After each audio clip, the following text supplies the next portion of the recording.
দেখি কথা বলবেন না, আপনি আপনি গায়ে হাত তুলবেন মানে এত বড় কথা? এটা ব্যাটে খেললো কোন ডিসিশনে কোন অঙ্কে দিয়েছে জানেন আপনি? কে? কোন কি হয়েছে? অঙ্কে ডিসিশন দিয়েছে? বটে বটে? চুপ করুন, বয়স হয়েছে, চুপ করে কথা বলুন। দেখি কথা বলবেন না, আপনি আপনি গায়ে হাত তুলবেন মানে আপনি গায়ে হাত তুলবেন মানে এত বড় কথা?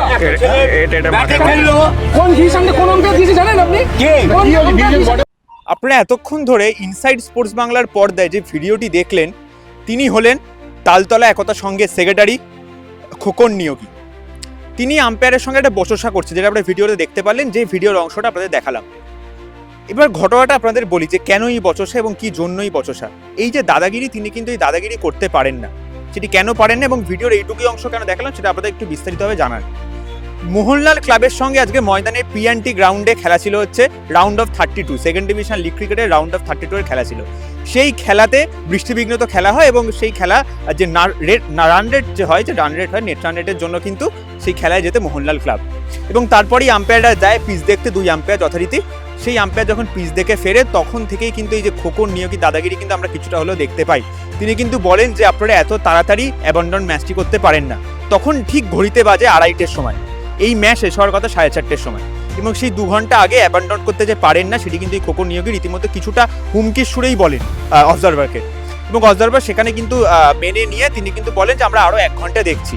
এবং ঠিক 3:35 নাগাদ আবারও পিচ দেখতে যান দুই আম্পায়ার, এবং দুই আম্পায়ার যখন পিচ দেখে ফিরছেন তখন কিন্তু পুরো টিম, অর্থাৎ তালতলার যে পুরো টিম, সেই পুরো টিম কিন্তু যায়। সেখানে মোহনলালের কোনো সদস্য ছিল না।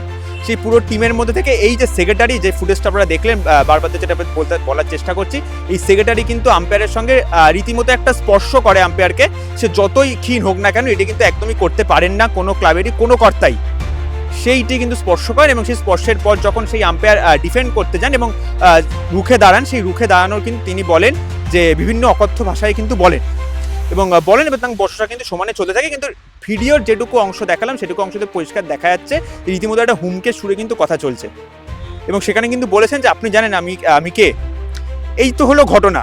এবার যখন আমরা ভিডিও তুলতে গেলাম, অর্থাৎ ইনসাইড স্পোর্টস বাংলা এখন ভিডিও তুলতে গেল, সেখানেও কিন্তু আমাদের বাধা দেওয়া হলো এবং সেখানে কিন্তু কোচ এবং আরও যারা প্লেয়ার ছিল আমাদের ক্যামেরার সামনে চলে এলো।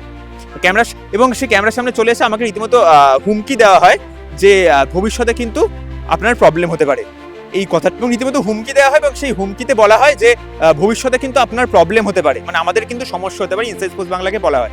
এই কথাটি বলেছেন কিন্তু সেক্রেটারি খোকন নিয়োগী, এবং সঙ্গে কিন্তু ছিলেন কোচও কিন্তু এই কথাটি বলেছেন। এবং একটা কথা আপনাদের জানিয়ে রাখি, এই যে তিনি যে চ্যালেঞ্জ করলেন, সেই চ্যালেঞ্জ কিন্তু ইনসাইড স্পোর্টস বাংলা একদম অন ক্যামেরায় আমি বলছি যে সেই চ্যালেঞ্জ কিন্তু আমরা অ্যাকসেপ্ট করলাম।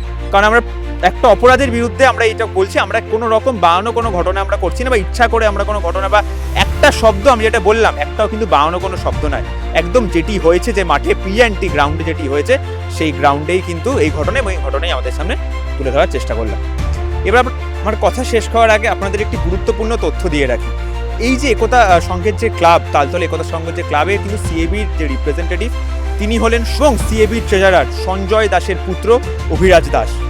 এটি আপনাদের কেন বললাম, কারণ এখন প্রশ্ন হচ্ছে এরকম একটা প্রভাবশালী ক্লাবের বিরুদ্ধে অবজারভার কি এরকম সিএবিতে কোনো রকম রিপোর্ট জমা দেবে?